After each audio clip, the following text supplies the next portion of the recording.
Sintonia HU, o Boletim da Saúde do Hospital Universitário Regional de Maringá. Apresentação: Ana Paula Machado Velho.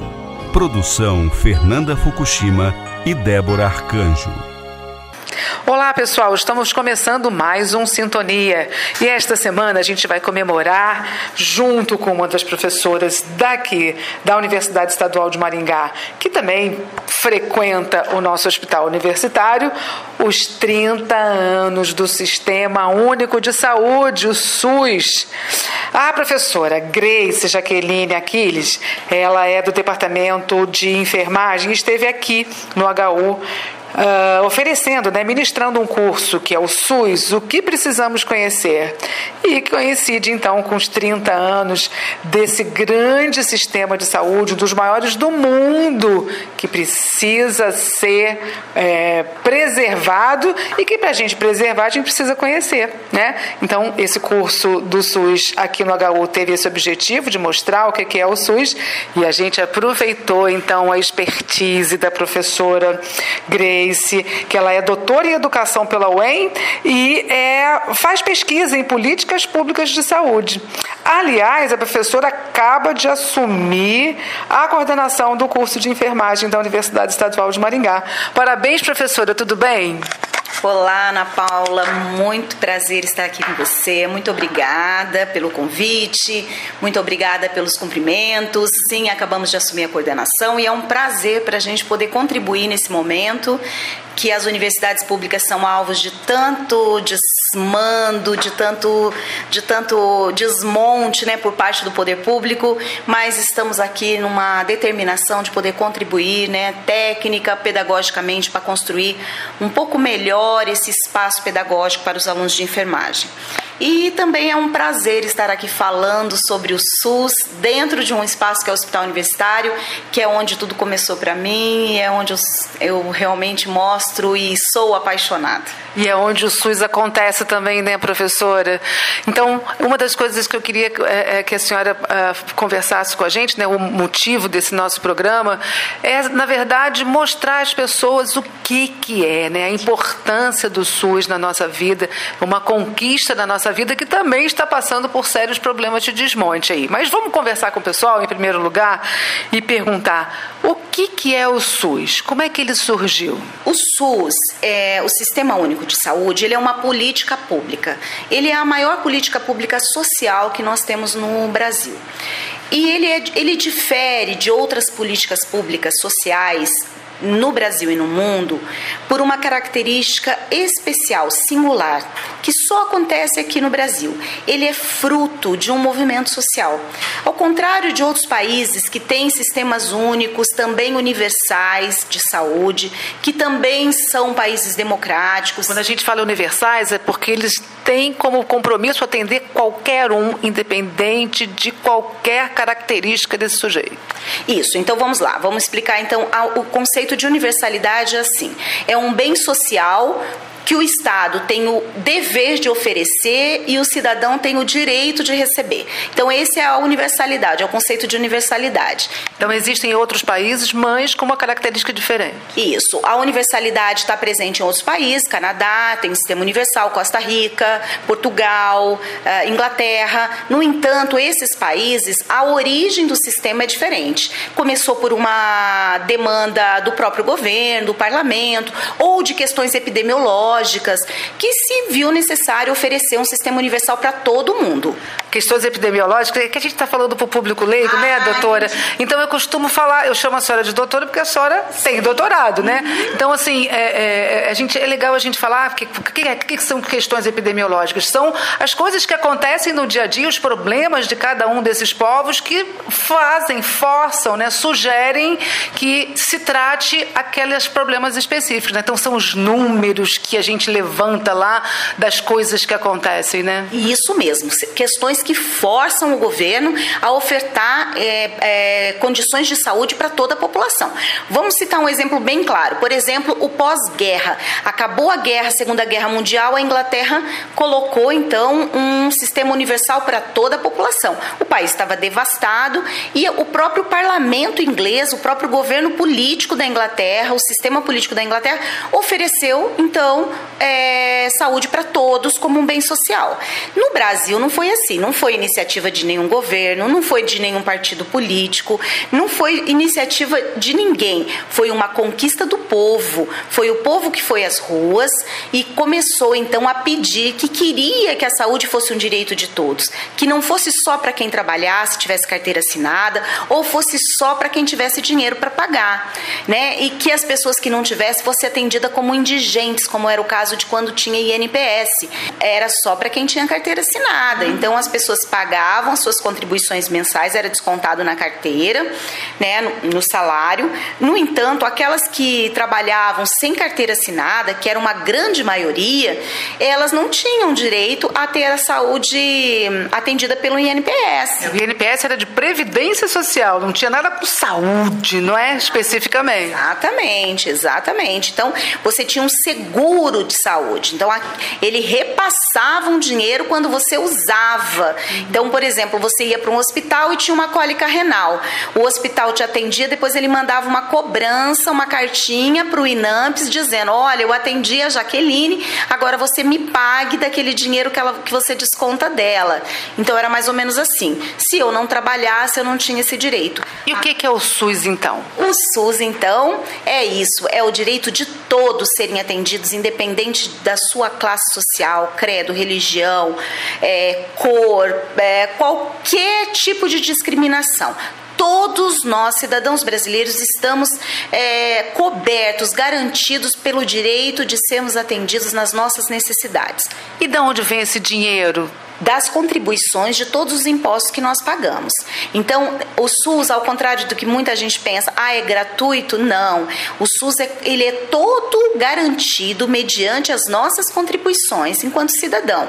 Acontece que essa é um conceito muito solidário, bastante democrático. Aqueles que pagam mais, né, através dos seus impostos, eles garantem que aqueles que não têm condições de pagar também sejam cobertos por esse sistema. Então, isso que é importante a gente perceber. Isso é que é democracia, né? Exatamente. Isso é democracia e é uma democracia social, onde as pessoas que não têm a menor condição naquele momento de contribuir, elas continuam sendo atendidas nos seus direitos, porque outras pessoas continuam pagando e elas vão continuar sendo atendidas do mesmo jeito. Agora, conta pra gente como é que é essa estrutura do SUS, que também é muito legal. O SUS funciona em rede e funciona em níveis de atendimento. Isso é uma coisa muito interessante que as pessoas não sabem e precisam até entender para saber procurar o local certo do seu atendimento. Conta pra gente. Isso. Então, assim, igual quando a gente vai construir uma casa, nós temos que fazer a fundação dessa casa, né? Temos um alicerce. O SUS também tem 3 alicerces importantes. Um deles é a universalidade, que é isso que eu te falei. Todos têm o direito de receber a saúde, né? Como um direito mesmo. E o dever é do Estado, né? É do governo prestar esse atendimento. O segundo princípio é a integralidade, ou seja, não é um pacotinho básico. Eu tenho direito de ser atendida em todas as minhas necessidades. Então, pode ser que eu precise apenas cuidar da minha pressão alta, mas pode ser também que eu precise ser tratada de um câncer. Então, o SUS não vai fazer discriminação, ele vai me atender em todas as minhas necessidades. Isso chama-se integralidade. E tem um outro conceito que é um conceito mais de justiça social. Aqueles locais onde mais precisa de recursos, onde as pessoas são mais pobres, mais carentes, elas precisam ter melhores condições de saúde. Então, às vezes, para lá, a gente tem que mandar mais recursos do que para um lugar que tem menos condições. E são os dados epidemiológicos que definem isso. Por isso é que é tão importante ter essas informações, né, né, dos problemas da população, né?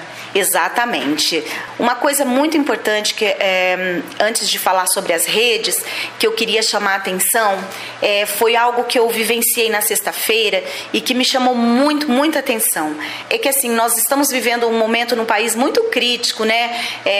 De desmonte de todas as coisas, as pessoas estão perdendo a esperança.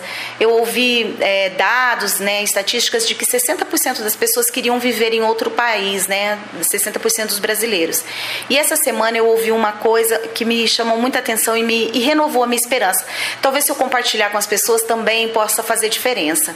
É que nós valorizamos demais a classe política, nós valorizamos demais as pessoas que fazem as coisas erradas e deixamos de olhar para aquelas que fazem as coisas tão certas e investir naquelas que fazem as coisas certas. A saúde no nosso país, ela se esforça demais para prestar o atendimento. Nós cuidamos das pessoas, e eu falo isso porque há 30 anos eu trabalho no serviço público, tanto na universidade quanto no serviço público de saúde. E a ciência, Ana, as universidades é que, através, né, por meio das suas pesquisas, é que descobrem as soluções para os nossos problemas.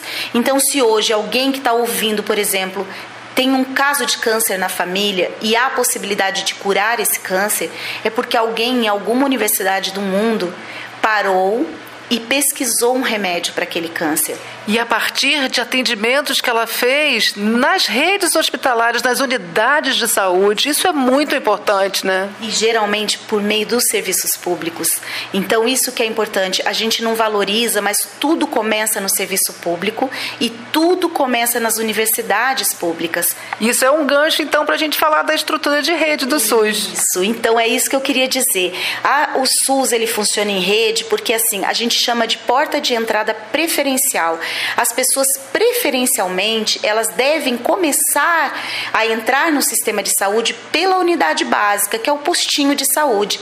Por que preferencialmente? Porque lá ela vai ter o primeiro atendimento, mesmo quando ela não está doente.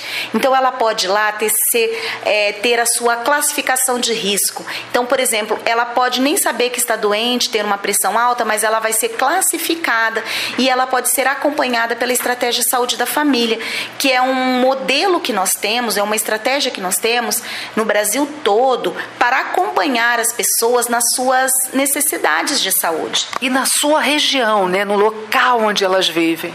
Que nós chamamos de território. Então, no seu território, na sua realidade, naquele local onde ela vive, conhecendo as suas características, porque é diferente quem vive numa região na beira de um rio do que quem vive numa região no centro de uma cidade. E é que nem a mãe da gente, né? Que quando a gente está dentro de uma mesma casa, né? As pessoas conhecem mais as necessidades de quem está ali, né? Estou fazendo uma analogia, uma comparação. É bem legal isso. Isso mesmo, exatamente. Então, a estratégia de saúde da família, ela tem condições de conhecer profundamente a realidade daquela casa, daquela família, de cada membro daquela família e principalmente daquela comunidade, sabendo quais são as características, as particularidades e aquela comunidade também se envolver com aquelas questões de saúde do seu bairro, do seu local. Depois disso, nós temos o nível secundário, que são as especialidades, que já são aquelas especialidades que vão cuidar quando você não consegue resolver os seus problemas na rede básica. Então, às vezes, eu preciso mesmo de um médico, um neurologista, ou eu preciso de um ortopedista, mas isso, quem deve indicar é o próprio médico da rede básica. Então, o que acontece? Todo mundo fala assim, o SUS é muito demorado, mas é porque nós temos ainda uma herança muito ruim do tempo em que a gente procurava, né, voluntariamente os médicos. Então, a gente falava, hoje eu quero ir no ortopedista, mas a gente nem sabe direitinho qual é o médico que nós precisamos. Quem deve indicar isso é o médico de saúde da família. Então, por isso que a gente sobrecarrega a rede. Então, na verdade, para explicar melhor, é como existe esse acompanhamento das famílias, esse acompanhamento das pessoas nas unidades básicas e pelo saúde da família, aumentou o número de pessoas que estão tendo a oportunidade de se tratar, mesmo que nem sabiam que estavam doentes, mas agora sabem e são encaminhadas para esses serviços secundários. Por isso é que demora. Exatamente. Então, vai demorar porque há um aumento. Hoje o SUS, Ana, para você ter uma ideia, ele atende 70% da população brasileira. Então, dos 200 milhões de brasileiros que nós temos nesse país, 70% são atendidos exclusivamente pelo SUS. Então, imagina, é muita gente, e é muita gente sendo atendida de forma integral, completa, chegando nesses especialistas para cuidar da sua saúde. O HU, então, está nesse segundo nível ou no terceiro nível de... O HU ainda está no segundo nível, né? Porque o HU não é um serviço de alta complexidade. Ele tem um ambulatório de especialidades que está no segundo nível, então ele atende as especialidades básicas, né? Algumas um pouco mais complexas, e ele também interna casos mais simples de internação. Embora o HU tenha UTIs, e isso a gente já considera como nível mais complexo, poderia ser chamado de nível terciário, que aí já são altas complexidades. Mas esse caso das UTIs elas são importantes aqui porque ele é a porta de entrada para urgência e emergência, né? Aqueles casos de risco de morte. Isso mesmo. Então, a porta de entrada para urgência e emergência são os pronto-atendimentos, pronto-socorros, né? Os próprios atendimentos móveis, SAMU, SIAT, que vão resgatar essas pessoas, e tudo isso, Ana, é SUS. Tudo isso é SUS. Então, assim, as pessoas às vezes falam assim, eu tenho um plano de saúde, mas se você sofrer um acidente no meio da estrada, quem vai te buscar não é o seu plano de saúde, é o Sistema Único de Saúde. Muitas vezes quem tem plano de saúde tem problemas graves, como câncer, por exemplo, acabam recorrendo ao SUS porque os planos de saúde não cobrem, não é, doutora? E, por exemplo, um transplante. Se a pessoa tem um plano de saúde, os planos de saúde não cobrem transplantes, não cobrem tratamentos caros, né? Como, por exemplo, você acabou de dizer, tratamentos oncológicos, hemodiálise. A grande maioria desses tratamentos que nós chamamos de alta complexidade são cobertos pelo Sistema Único de Saúde. Eu queria ficar conversando com a senhora aqui até amanhã, né? Porque eu realmente admiro, né, o Sistema Único de Saúde, o que ele é capaz de fazer pela nossa população e que pouca gente consegue valorizar isso. Então eu queria fechar com a senhora, né, o programa de hoje, nesses 30 anos do SUS. Como é que a senhora descreveria o que representa o SUS para a gente hoje, para que todo mundo possa, de alguma maneira, mesmo que demore a ser atendido, valorizar esse trabalho, né, que foi feito, que surgiu do povo aí? Olha, eu vou dizer para você com as palavras de uma senhora de 75 anos, que ela faz parte de um território bem aqui próximo do HU, e ela já foi atendida aqui no HU, e ela é atendida numa unidade básica. E esses dias eu perguntei para ela, o que é o SUS para a senhora? Ela disse, o SUS significa a minha vida, porque se não fosse o SUS, com certeza eu já não estaria mais aqui. Então, para milhões e milhões de brasileiros, o SUS significa a possibilidade de ter uma vida digna, de continuar vivendo, de ter acesso à saúde, que é um direito social, é um bem, né, de todos nós, e que nós queremos ter garantido. Então, o SUS, mais do que isso, mais do que ser uma rede de serviços, ele significa o nosso bem maior, que é o nosso acesso à saúde. Professora, tem uma coisa muito importante, né, que as pessoas não podem confundir o SUS e seus servidores, né, e o SUS com a falta de investimento governamental, né? Mas os hospitais estão caindo aos pedaços no Rio de Janeiro e em outros lugares, mas isso não diminui a ação e a capacidade de ação dos nossos servidores da saúde. Sim, Ana, a gente poderia conversar muito tempo aqui sobre as fragilidades do SUS e também sobre tudo que nós podemos fazer enquanto população para ajudar o SUS. Com relação às fragilidades, o que nós sabemos é que nenhum governo, desde quando o SUS, né, foi garantido pela Constituição de 88, nenhum governo fez o que deveria ter feito. Nenhum governo. Todos eles investiram muito menos do que deveria ter investido. Então, nós temos um país que desvia dinheiros da saúde, nós temos um país que investe menos do que deveria e temos uma gestão ainda muito ruim no Sistema Único. Precisamos melhorar. Mas nós temos também uma população que critica sem usar, né? A maior parte das pessoas que criticam o Sistema Único são aquelas que não utilizam o serviço. Isso cria uma imagem negativa do SUS. E nós precisamos, então, eu digo sempre, conquistar corações e mentes. por meio do nosso ensino qualificado para o SUS, melhorar o ensino nas universidades públicas, para que esses alunos que serão os futuros profissionais que trabalharão no Sistema Único de Saúde sejam profissionais qualificados para o Sistema Único de Saúde, para fazer uma melhor gestão do Sistema Único de Saúde. E esses profissionais também, dentro das suas unidades de saúde, mostrarem, né, que dentro da filosofia do SUS existe uma proposta muito significativa, que é incentivar a participação popular para vigiar, né, esse sistema, porque afinal de contas é para o povo e com o dinheiro do povo. Isso. Esse, então, é um outro princípio do SUS, que é a participação popular. E o que a gente fala disso? Se a gente quiser traduzir isso, é vestir a camisa, né? Então, por exemplo, na Inglaterra, por que o sistema na Inglaterra é tão valorizado? Porque eles têm o sistema público de saúde deles como o bem maior daquela população. Quando teve as Olimpíadas de Londres, toda a abertura da Olimpíada de Londres na Inglaterra foi feita pelos trabalhadores do SUS deles. E nós aqui, nós criticamos, nós falamos mal, nós desmontamos o nosso Sistema Único de Saúde. Eu nunca vi nenhuma abertura de jogo, nenhuma nada, as pessoas colocando a camisa e defendendo o SUS. Então as pessoas da população em geral precisam colocar a camisa e começar a fazer o inverso. É defender, é vestir a camisa e ir para os conselhos, defender para ajudar a fiscalizar. Fiscalizar a gestão, fiscalizar os recursos, fiscalizar o serviço e ajudar esse trabalhador a fazer o melhor possível para que a sua saúde seja garantida. Quando nós vamos lá participar do conselho, quando nós vamos lá fiscalizar, nós não estamos fiscalizando para o outro, nós estamos fiscalizando para nós, para que a nossa saúde seja da melhor forma atendida, da melhor forma garantida e atendida com qualidade. Professora, muito obrigada pela sua participação. Eu acredito, né, espero que a nossa conversa possa ter mudado um pouquinho, né, a visão das pessoas em relação ao SUS, e nós vamos comemorar esses 30 anos, né, com bastante esperança de que os próximos 30 anos sejam bem melhores e que a gente possa ter uma qualidade de vida melhor para a nossa população, não é? Isso mesmo, nós somos muito jovens, Ana. 30 anos de um sistema único ainda é muito jovem. Nós não mandamos os nossos filhos, nós não acusamos os nossos filhos de 30 anos de terem fracassado com 30 anos, né? E nós não podemos acusar o SUS de ter fracassado aos 30 anos. Nós temos que tomar cuidado quando vem propagandas de governo enganosas dizendo o SUS não deu certo com 30 anos.